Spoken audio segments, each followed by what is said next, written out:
Hey everyone, welcome back to another episode of Around the Bird Bath. As always, I'm your host, Dan Nerdahl.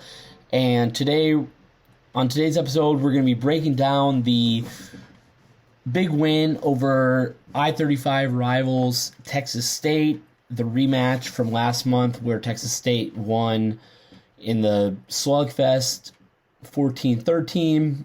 This time it was UTSA and Slam Antonio with Mason Lytle's grand slam that helped propel them to an 11-9 win, and they improved to 26-18 on the season. Obviously still 12-6 in the American Athletic Conference. And was able to have friend of the podcast, Cory Davis, on. You might remember Cory came on last year to preview one of the weekend series, or I guess rather two weekend series. You know, last year we did a little different, kind of previewing two at a time. I want to say it was like UAB and Rice, but I can't remember for sure off the top of my head. But, you know, I always enjoy talking baseball with Cory. He's got a real good appreciation for the analytical side of things, the statistical side of things, and sees the game in a good way. So enjoy talking to Cory. And, you know, I mentioned this real briefly, but, you know, congratulations to Cory. He just got his topic for his PhD approved, so he's officially a PhD candidate at UTSA. So now he's working on, you know, putting his proposal together and all of that. So, you know, the next time we have Cory on, we'll get an update from him on that. But a big milestone for him, so congratulations to Cory on that. And, you know, we really just broke down the Texas State game, you know, talked about some of the things that went well, addressed our thoughts with some of the defensive play, and mostly just the consistency that, you know, we're hoping that UTSA can find as they continue to get closer to the conference tournament. I mentioned this real briefly in the talk with Cory, but, you know, Coach Hallmark mentioned after last night's game the defensive miscues. So the coaching staff obviously is aware of it, of course, and, you know, they recognize that there's some things that need to be cleaned up with it. But, you know, UTSA again shows that they can play with anybody, and when, you know, you see the difference if there's the self-inflicted errors versus not, and a lot of potential and a lot of opportunity with this team. So hope you enjoy the episode. Hope you enjoy hearing Cory's thoughts on it.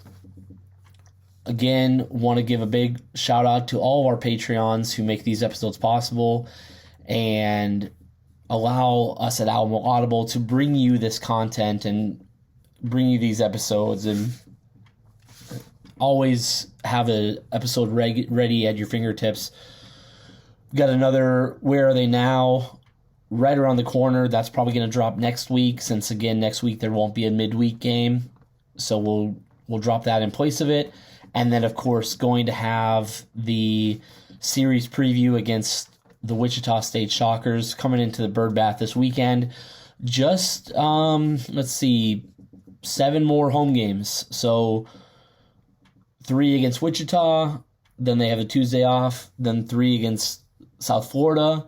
They play a Tuesday game against UIW, and then they play a weekend series against Florida Atlantic in Boca Raton Thursday through Saturday before the conference tournament. So almost a postseason play. You know, we're talking about doing another conference tournament preview with Jared and Adrian. That's where I'll definitely share a lot of my thoughts on the tournament, and just really, because I think I mentioned this with Cory as well, but really got to win the tournament at this point with how things have gone.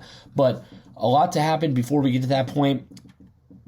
Before we cut over to the episode, want to give a special shout out to our Board of Trustees members, Digiteek, John Outwell, Gary and Ruben representing the UTSA Bird Gang Tailgate, Ray Redding and Meet Me Apparel, Brandon Grill and the Grill Realty Group, Andy Elizalde and Proficient Benefit Solutions, Ian McClendon and Seeker LLC, Ryan Squires, Waterman Construction, Javon Townsend, VP of the DFW chapter of the UTSA Alumni Association, UTSA Annual Giving, Artisan Vapor and CBD, and Wayne Gonzalez and Runners Rising Project. want to go back to Ryan Squires for just a quick second. Say again, thanks to Ryan. You probably saw it, but I put out a blog on just what I think would be some neat additions to the bird bath as we continue to hear about funds coming available and future plans. And Ryan was gracious enough to give some of his time to come up with the renderings that you saw in the blog. Ryan did that completely with no compensation asked and just on his own time. So appreciate Ryan and really some neat renderings that he came up with. So really enjoyed seeing that, how those came to be. But also want to give a big thanks to our big money donors, Ben Tovar, the Bunch family, Zach Espericueta and the San Antonio Podcast Network, Alejandro Benavidez, Jacob Cavazos, board president for the UTSA Alumni Association, John Nally, Brandon Padron, Rick Cortez of Rowdy Road Growers, and Sumner McDaniel. So I hope you enjoy the episode. We'll cut over now. We'll take a quick Kumbia break and cut over, but birds up.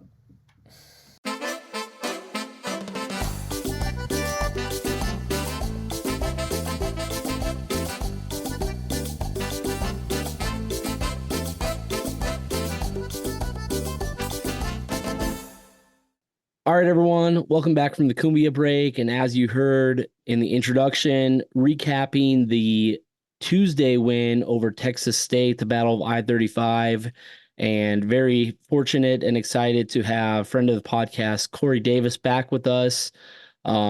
Just had a big step in his journey to achieving his PhD. And so Cory now has a little more free time, so decided to hop on. And Cory, first off, thanks again for joining us. But I think the first place we need to start with is the umpiring. Last night, the home plate umpire probably had a rough night. He probably slept worse than the Texas State coach. Yeah, there's a lot of questionable calls. Very close. I mean, I know these guys aren't major league umpires, so the tier won't be necessarily quite as good. But I mean, there's definitely some iffy calls and going on both sides. And I mean, even over the broadcast that I was watching, you could kind of hear some of it coming through from the fans. And on the replays, I can't remember the broadcaster's name, but they show it once and then they're like, we don't need to see that one again. Just moving on. But yeah, he at least we can say it was going both ways, kind of in the mud for it. And yeah, and I was actually they have the new reserve seating at the bird bath, and then I don't know how many individual tickets they sell every game for the home plate seating, but basically when you walk up, if you don't have a ticket already, you can buy a ticket in the reserve seating and pay a higher price. And so there was a few Texas State fans that were sitting there, and they were pretty quiet even when Texas State got off to a good start. They're pretty tame compared to what you would experience at their own ballpark. But there was probably a former student sitting behind me. I turned to him after Diego Diaz's walk that seemed very questionable and ended up working out in UTSA's favor. I was like, man, like that probably was strike three. And we kind of were like, yeah, it's been bad on both sides. At least, you've heard Coach Hallmark say before, like he's okay with inconsistency as long as it's going both ways, like as long as it stays inconsistent, I guess. Or like I think rather he talks about the strike zone. It's like he's okay with the wider zone as long as it's consistent. But some very questionable calls that helped UTSA, hurt UTSA, helped Texas State, hurt Texas State. Probably the biggest one that I just mentioned, that grand slam by Mason Lytle that ended up being the difference maker probably doesn't happen with a different. I mean, that looked like strike three to me on Diego. that one I can't say much about. My ESPN feed was a little inconsistent. So the very beginning, I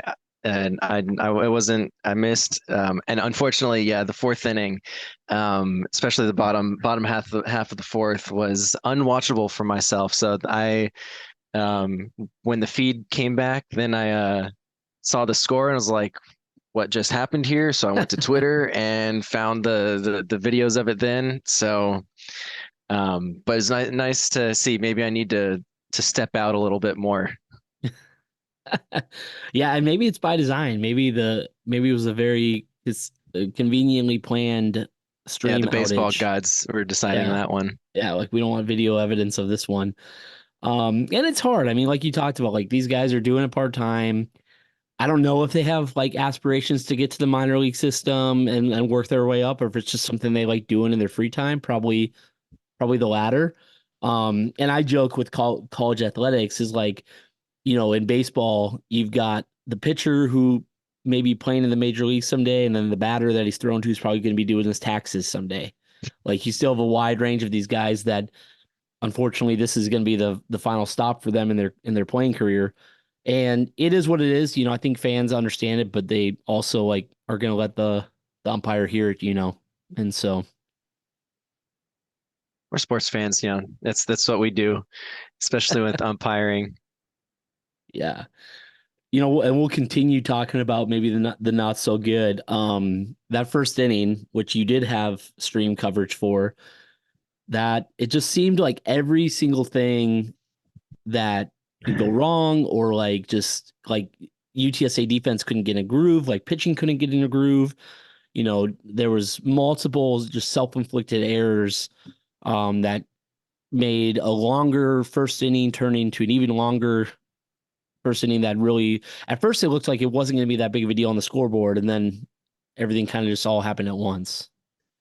Yeah, we so when I was able to start watching the first run had just scored, it's like, okay, it's not ideal exactly, but one run and pretty quick after we get the perfect double play ball. It's like, all right, cool, get out of it, 1-0, no big deal.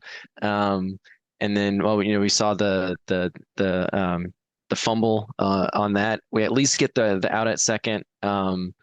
Uh, but you get the out, but it still stings a little bit. You think, okay, we can pitch around this, and then it kind of continued from there. And yeah, lots of unearned runs in that game. Yeah, I think so. So Texas State had 9 runs on the night. Um, I think 6 or 7 were earned, and one of the plays too, Isaiah Walker at third base. I mean, it was going to be a tough throw. I don't know if he was playing out of position or just if they had him a little too far back. Took a really high bounce, and then it almost seemed like he could have maybe just tagged the runner at second. But I think it's hard. It's easier for us as a fan to be in the stands and kind of see everything wide lens play out. But Isaiah's thinking about like, okay, how I'm going to field this ball. What's my next play? And he may have already decided I'm going right to first base. Um, but sails the throw, and that was one of the errors on the inning as well, and the runner scored.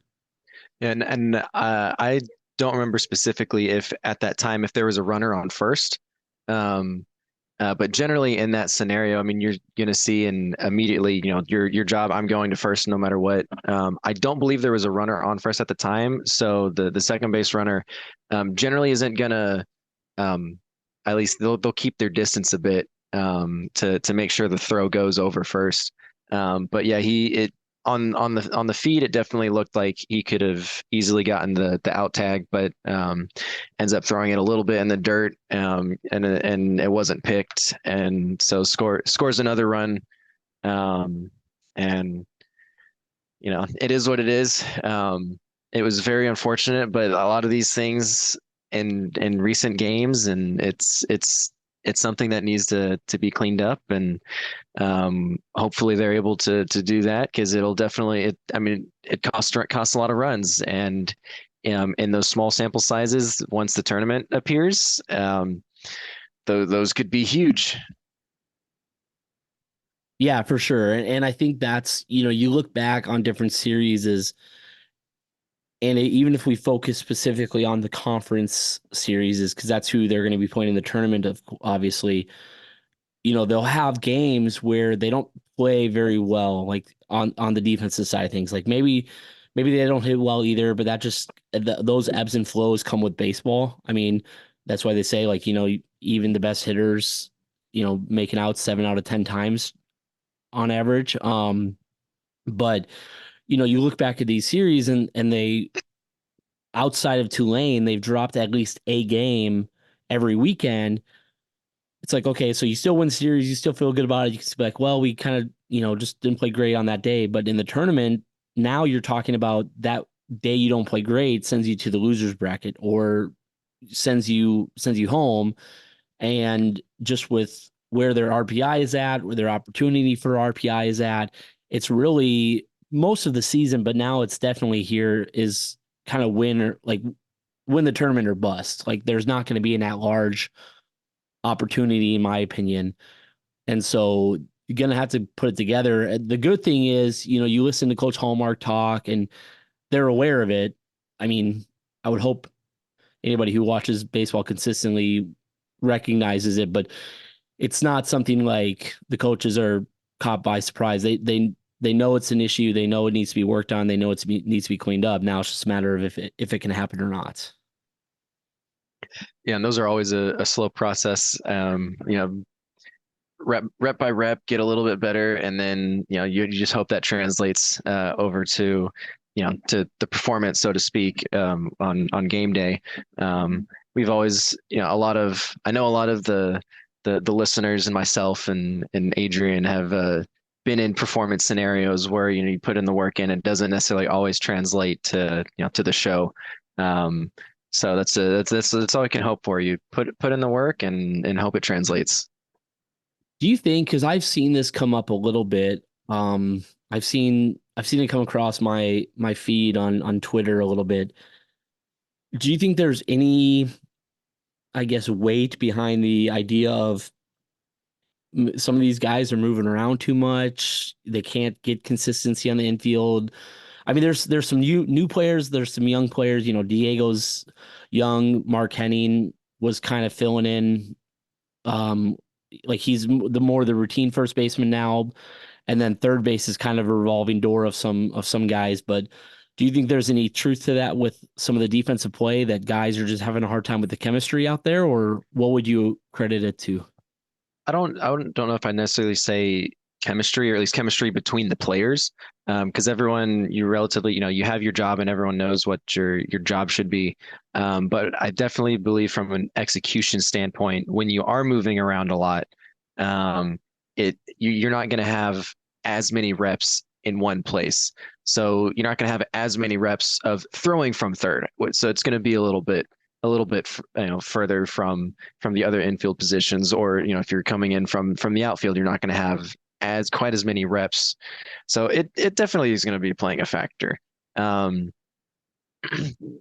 be gaining good experience at all the positions, but definitely if you're only taking 10 throws from third in warmups versus like 30 throws, there's going to be a little bit difference and maybe a little bit less confidence in your ability to execute when it comes. No, for sure. Yeah. And I think you got to look at it too. I mean, Isaiah Walker, he had a really good opening weekend, went down with the injury, and then was finally worked his way back to the lineup. They got sick and was out again for a couple weeks. And so he's still trying to just get comfortable being out in the field again, of course. And then, do want to give credit because I know that it went down in the official record, the scorer's book has 2 wild pitches, but there was a little bit of a disconnect between the pitcher and the catcher that first inning. So maybe the pitcher's not hitting the spots. You think, okay, he's supposed to be throwing a fastball here, it goes here. That's definitely a challenging thing. But Brock Palmer made a great throw down to second to get the runner on a strike him out, throw him out. Oh, that Isaiah one was Walker. gorgeous. Yeah, I mean, and I think what helped was that Ruger threw it high, trying to get the guy to chase, and he did. So Brock was kind of already coming out of that stance a little bit. So he was already in a real good throwing position. But then Isaiah snagged a really good one kind of in between second and third.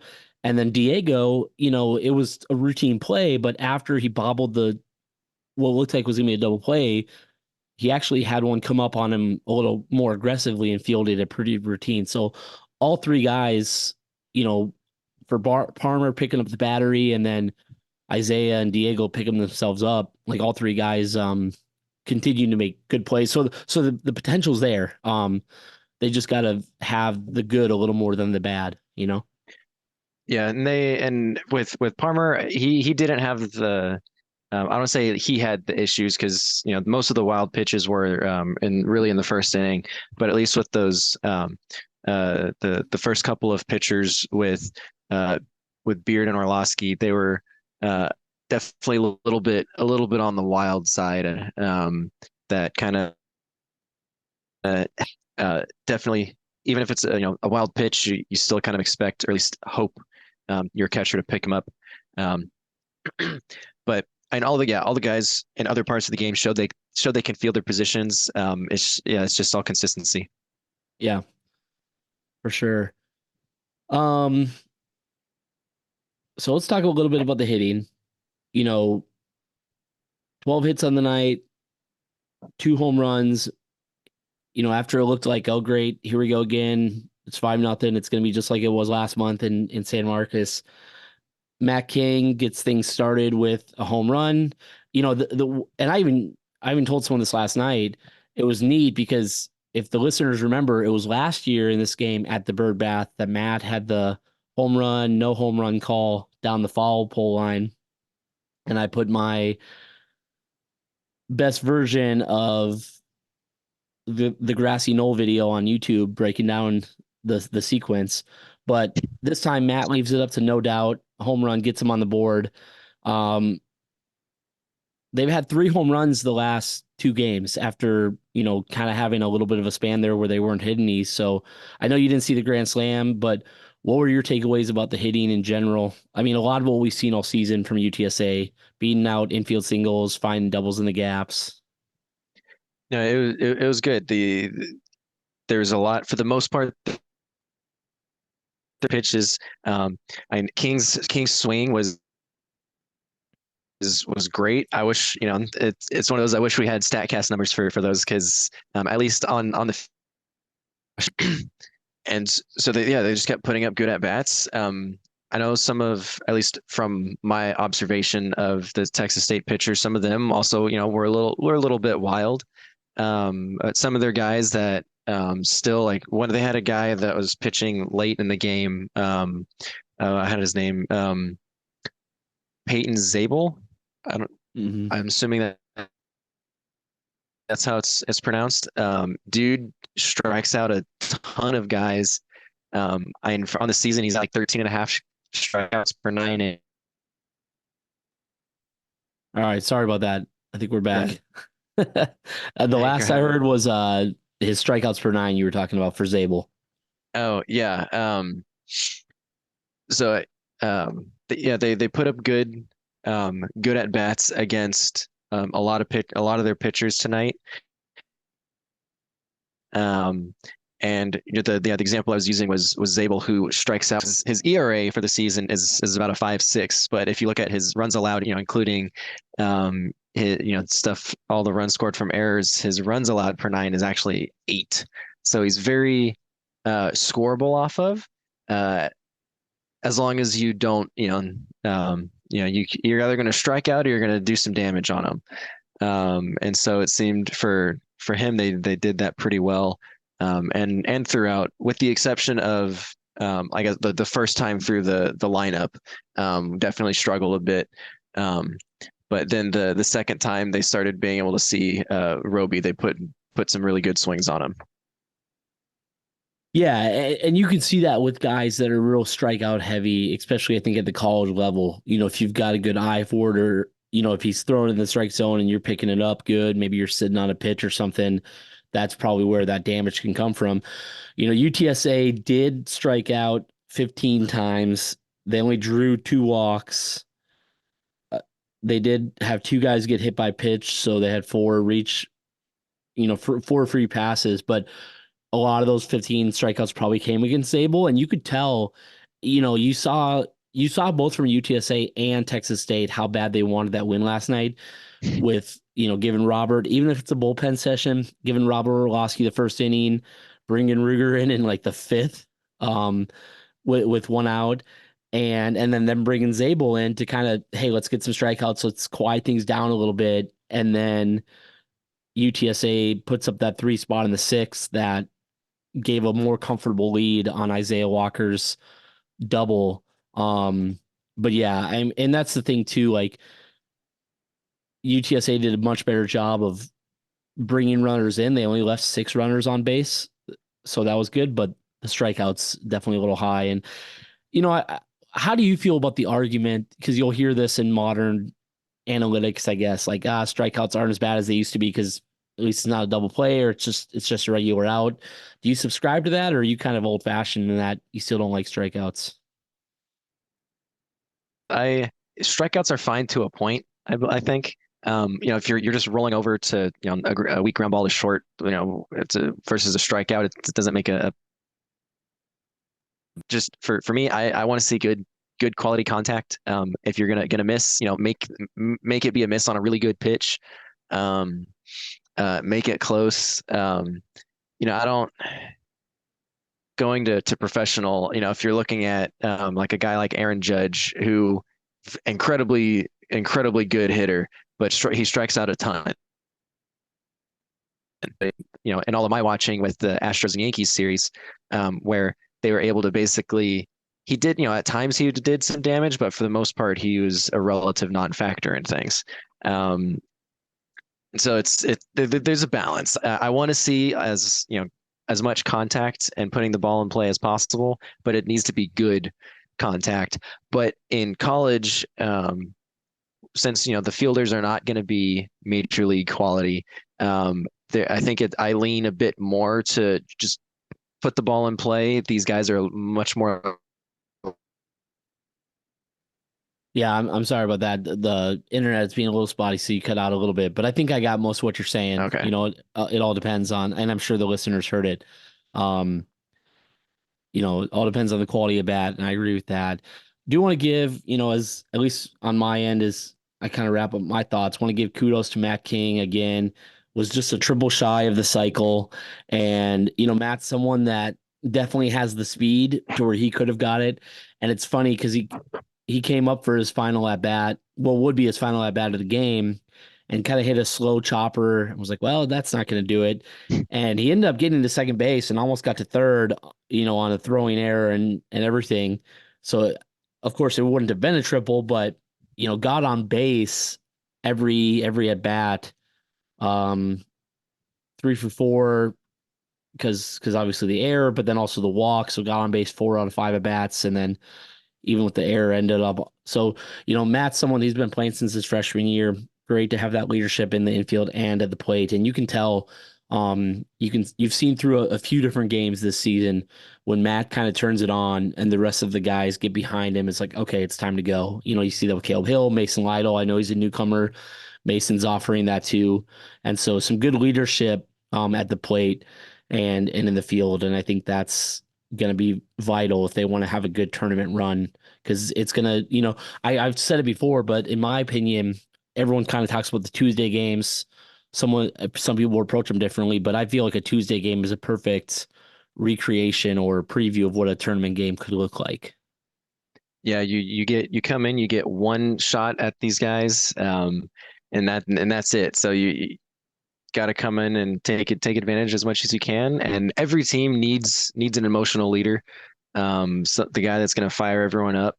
It doesn't necessarily have to be the best player on the team or the one with the best stats, but definitely like with King, where he's been around for a while, and so you guys, you can look at him, and it really felt like a change happened when he showed up and hit his solo shot, um, in the game yesterday.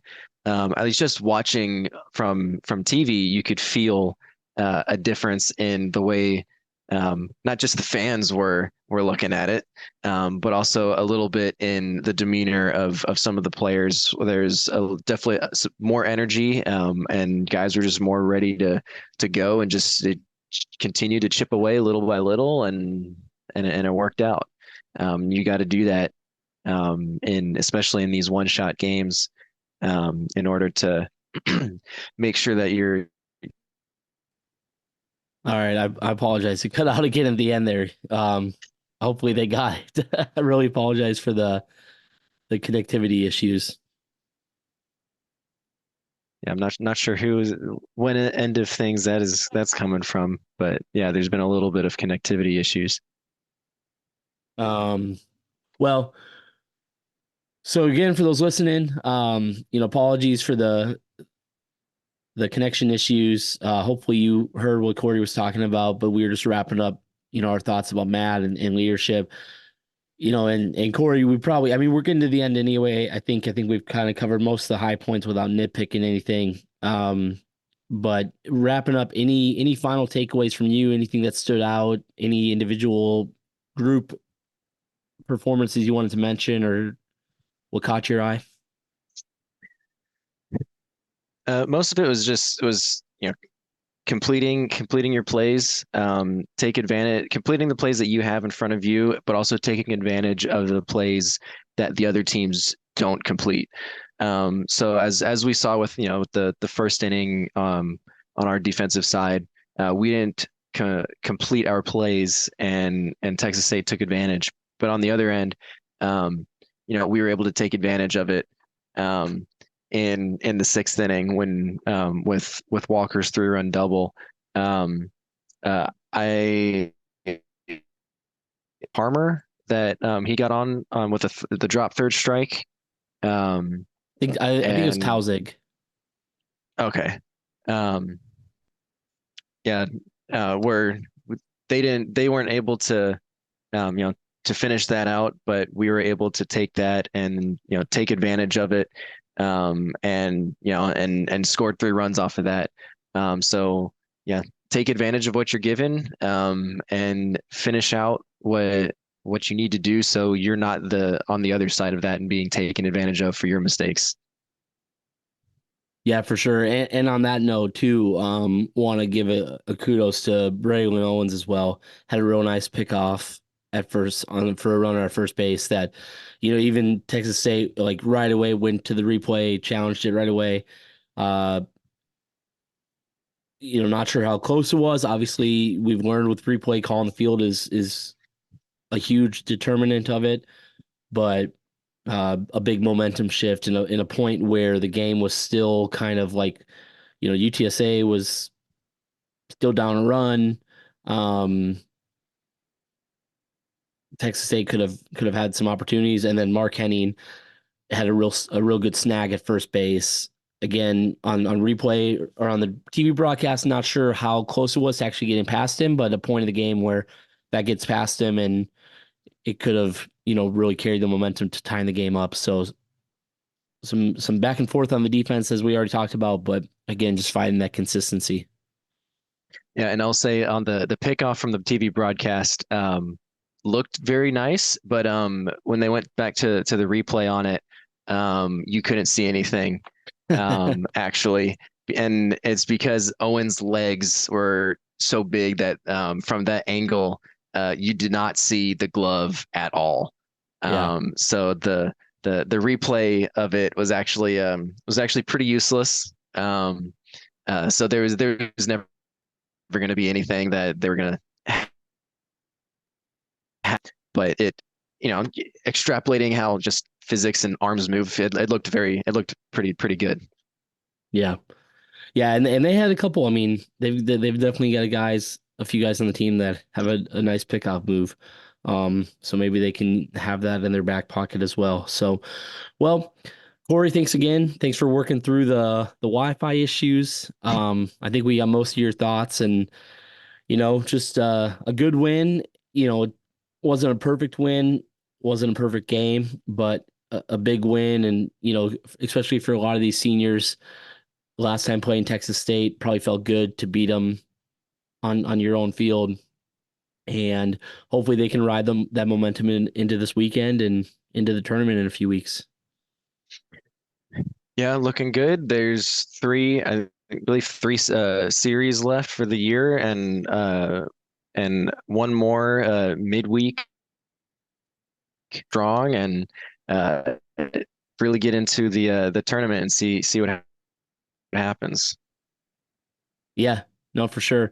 Well, everyone, thanks for listening, and be on the lookout if you're a Patreon subscriber for the series preview dropping later this week, where I preview the Wichita series. But for now, birds up.